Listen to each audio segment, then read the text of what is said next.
What's up, guys? Welcome to Daily Dose of Reddit. This is your host, Zach, and today's subreddit is r/IDontWorkHereLady. This story's called, "Don't Lie to Me, You Took Our Picture 3 hours ago. Get to it." I don't know what it is about me, but I'm pretty good at attracting the Karen types. Cast, names changed to protect the innocent. There's me, Karen, entitled parent. Lila, hero manager. Matt, Lila's co-manager. Oscar, my manager. As mentioned in a previous post, I work for a theme park. Last year, I had just finished my shift and decided to head to the store on property to get a doll I wanted for my collection. Hey, I collect dolls and I get a sweet discount, so might as well use it. While there's nothing forbidding us from shopping/eating at our parks when we're off the clock, we're encouraged to take off our name tags and hide our distinctive IDs so we don't get harassed. I take this a step further and actually have a spare shirt that I changed into. This time, I had a blue Eeyore shirt. Other than that, I'm still wearing my blue shorts, black shoes, and my hair in a falling out bun. So I'm at the shop, holding the doll I wanted and trying to decide if I can afford a second stuffed animal when I heard a very rude, "Finally, someone to help us." I ignore it, feeling sorry for the poor employee they're addressing. That's until I feel someone staring at me like they were trying to hypnotize my back. It lasted maybe 10 to 15 seconds, not gonna lie, it felt like 10 to 15 minutes. I look over my shirt to see if someone was trying to look at the dolls so I could give them room, which was my fatal mistake. All at once, someone tosses a shirt in my face and I drop the doll I had in my hands. When I got the shirt off my face, I found myself staring at a soccer mom, complete with mom jeans, short sleeve shirts, and the "I used to be a cheerleader in high school and have never bothered to grow out of it." If entitlement was a cologne, she'd reek of it. "I need you to get me an extra large, and while you're at it, give me one of those princess dresses in my daughter's size," she said, more bellowed. Still wanting to be polite because I was at my workplace, I said, "I'm sorry, ma'am, but I don't work here." I pointed to someone who was dressed in the uniform and wearing the distinct name tag who was busy rearranging some stuffed animals just 10 feet away. "But, he may be able to help you." I didn't even get a chance to return to my browsing before she pointed an acrylic-tipped finger 2 inches from my face. "Don't lie to me. You took our picture 3 hours ago. Get to it." Now I'm realizing I'm treading on thin ice. Merchandise is a completely different department than photography. And therefore, I couldn't just go back and get what she wanted without getting into trouble. However, unlike the incident at the grocery store, I couldn't sass back. Since she knew who I was, even though I couldn't remember her, she could get me into a lot of trouble since I'm technically representing the company. As much as I wanted to tell her to take her mom-jeaned booty out of my park and never come back, I love my job too much to risk it. Ma'am, even if I did work here, I'm off the clock, and there are strict rules about what we can and can't do while we're off the clock. Karen cocked her head and looked like a stone teenager. "So, you're saying you won't help me make my vacation magical?" Biting my tongue. "I'm sorry, but I can't. I'll help you find an employee, but that's all I can do." Karen takes a deep breath and moves that finger closer to my face. Just when I'm about to lose my composure and bite at her hand, 2 managers, Lila and Max, walk up. "Hi, can we help you ladies?" Karen, moving her finger. "Finally! I want you to fire her right now." After getting a good look at me, "Ma'am, she doesn't work here, but I'll be happy to help." "Don't you dare protect her, young man. She took our photos 3 hours ago and won't help us get a dress and t-shirt." "I'll take care of the employee, ma'am. Matt, if you can help our customer?" "Of course." They leave, Karen giving me a "you will pay for this." Before I can even open my mouth, Lila asks in a nice voice, "Are you okay?" "Yeah, I'm just a little shaken." I pick up the doll. "Thank you. I was just looking around when she tossed that t-shirt in my face and started bellowing." "Someone in the store saw and ran to grab us. I apologize for your experience. Would you need help with anything else?" "Thank you. I'm good. I just want to get home." "Come with me. I'll check you out." She smiles at me. "Least I can do for a fellow employee." As we're walking, "What gave it away?" "The way you were pointing. We're taught to point a certain way and never really lose it." Where do you work at? I'm a photographer and this is my home park. She perks up. Do you know Oscar?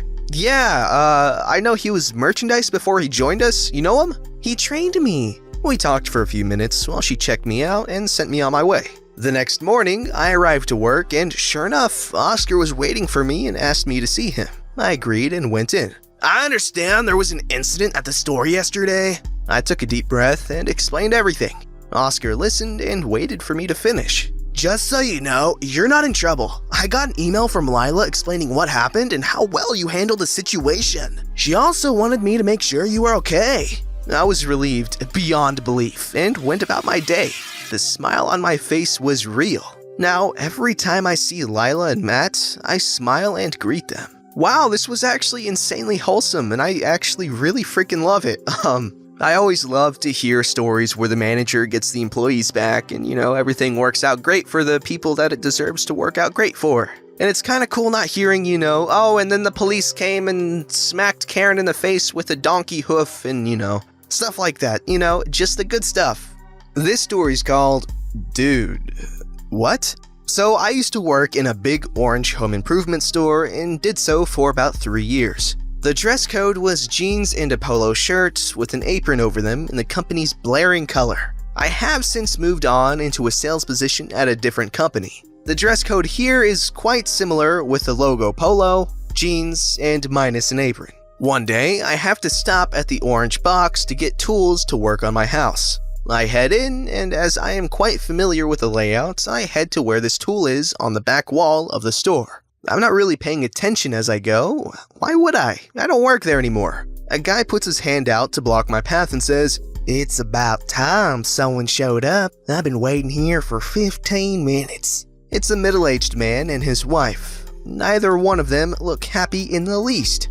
I replied with a simple yet eloquent, "Dude, what?" "I want to order a door and you're gonna help me." "I don't work here, man." "Yes, you do. You're wearing the same uniform as everyone else." He started to get pretty angry at this. So, being as I used to work at this company before, I grab the desk phone and dial the manager and simply say, "You have an angry customer by the desk." The customer is now feeling validated that he was right about me working here. "Now I'm going to get a discount because of your urine unsatisfactory attitude." I give him a quick, "Whatever, dude," and walk away. He starts yelling about how I'll be fired for this and he'll have my apron that I'm not even wearing. I get my tool and start heading towards the front, and I spot this man speaking with the manager, and he points my way and says, "There's that rude, soggy, oily biscuit right there."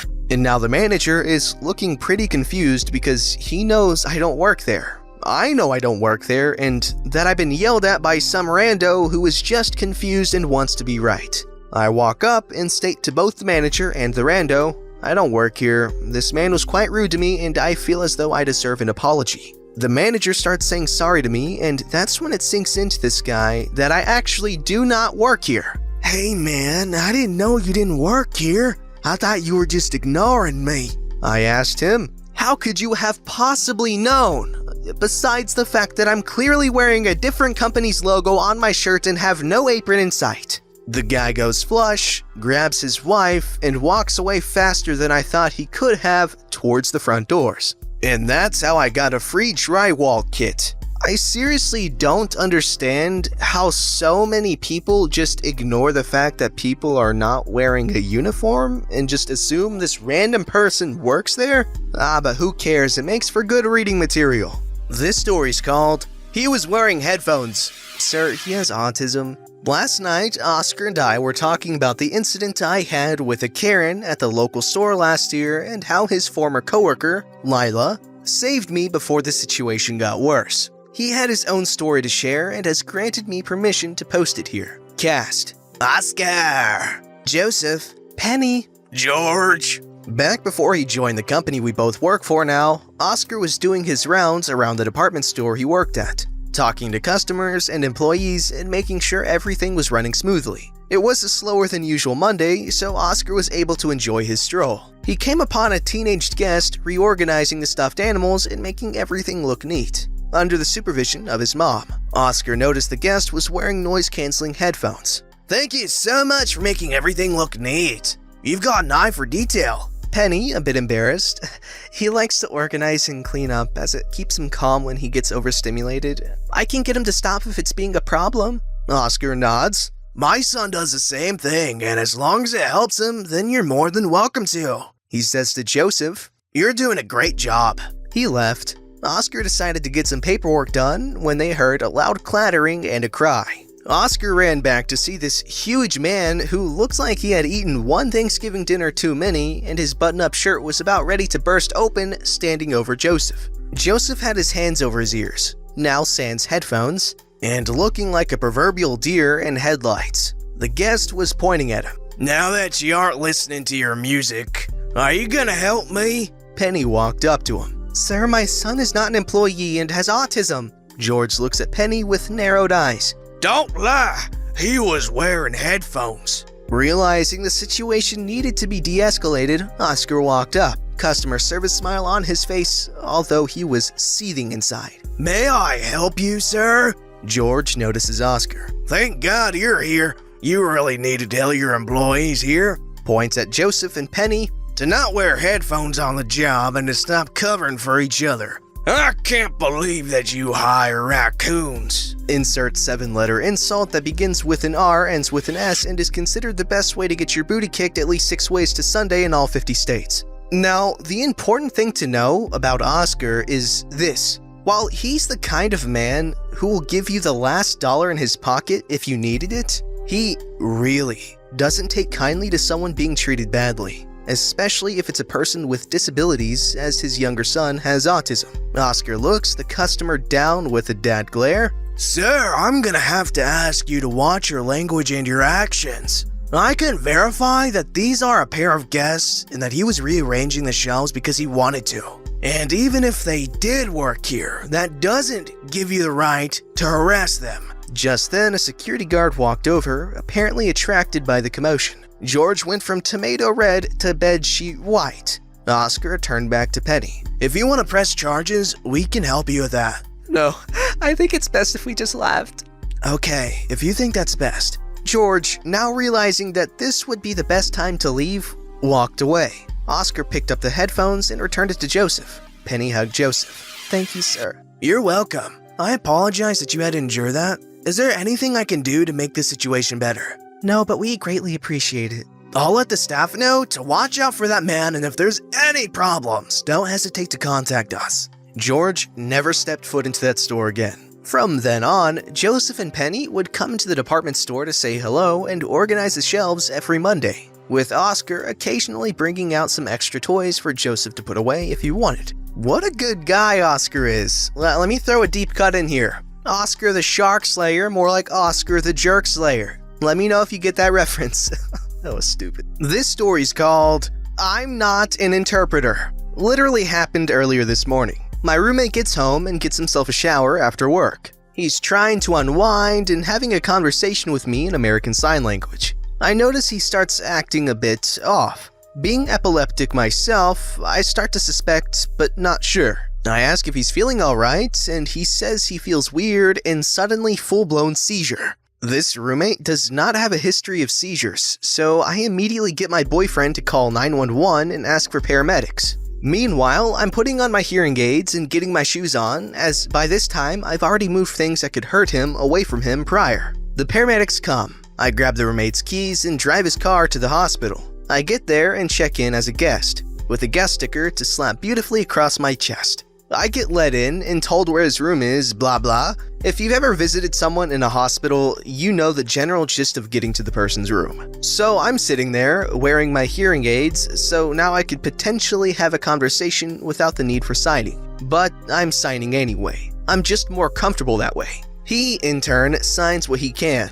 The nurse comes in and checks on him and makes sure he's got everything he needs for the time being, making sure he's comfortable, etc. She informs him someone will be coming by from radiology. Soon enough, someone from radiology shows up with a wheelchair, helps him into the chair and carts him away. Him signing, "I'll be back," all Terminator-like. So I'm sitting there in his room, just waiting when the nurse returns to the roommate-less room. Something patient something interpreter. No thanks, a roommate doesn't need an interpreter. Wrong answer. That's apparently not what she asked. She looked more frustrated in her face, her eyebrows furrowed. Me now trying my hardest to lip read someone I can barely make anything out from. Something, another patient, something, sign language interpreter, something, can't, something, one patient all the time, something. I'm not an ASL interpreter, and I don't work for the hospital. I'm here for roommate. Something needs interpreter now, something going. I'm not exactly sure what you're trying to say. I'm deaf. I'm not an interpreter. Nurse is now getting furious, but storms off, and I'm thinking I've heard the end of it. My roommate is returned after what felt like an eternity, and we're chatting back and forth, again with sign. Apparently, the nurse had made a complaint about me as suddenly and without warning, the charge nurse is in the room, and my roommate is signing everything the charge nurse is complaining at me about. You need to get off your duff and help other patients that need a sign language interpreter. You can't be sitting here dedicating yourself to one single patient. You will be called back to this patient if you need something important spoken to him. My roommate, calm signing, which is speaking while signing, he's not an interpreter. He's my deaf roommate. I'm interpreting what you're saying to him and trying to enjoy my conversation with him. The charge nurse goes white as a ghost, but the word deaf seems to have fallen on deaf ears. Well, can he at least help with translation so other hearing impaired patients can be treated? Again, roommate is signing everything to me. I chime in vocally. Ma'am, I'm deaf. I can't hear you. I can't make out what you're saying unless someone translates it for me. So, how would it be possible for me to translate what's being said to other deaf people currently in the hospital? I don't work here, you don't pay me, and I can't hear worth a darn to do what you're requesting. Well, you could still help out. Don't you sign interpreters have some sort of oath you have to follow? My roommate tells this woman. The mere fact you are confusing a deaf person for a sign language interpreter and demanding a deaf person interpret language you can't hear is honestly quite freaking frightening in a hospital environment. Do you realize how terrifying that kind of crap is? Doesn't surprise me. This is the same hospital that had a nurse ask if I wanted my discharge papers in Braille. That was this hospital? By this point, the charge nurse seems to have gotten the picture and profusely apologizes to my girlfriend. Not to me though. Bench. And scampers away not to be seen again. The doctor eventually comes in and goes over the details with roommate that nothing appeared amiss in his brain scan and everything looked alright, but told him to stop taking a medication he was on. I didn't catch the name of the med. Apparently this medicine can rarely cause seizures, and today was the second day of having taken said medicine, so it made sense. Just basically, drink plenty of fluids, don't go to work the next few days so the meds clear out of your system, and get plenty of rest and make sure you're in a safe area in case of a random seizure until you're clear. I crap you not. The doctor looks directly at me and tells me I can go to another patient now. I freaking hate this hospital. If I had the spare finances to blow, I'd definitely get those various t-shirts off Amazon that read, "I'm deaf," and varying degrees of that so that I can avoid crap like this again in the future. Unfreaking believable. To make matters more infuriating, this is the same doctor at the same hospital that told me deaf people can't speak. Don't get sick in small towns. You never know how idiotic hospital staff are. I drove my roommate home in his car. He protested because, "You're epileptic. You could have a seizure at any time." And I said, right now so are you, but I'm medicated for it. Don't forget to like, subscribe, and hit that bell to never miss an episode.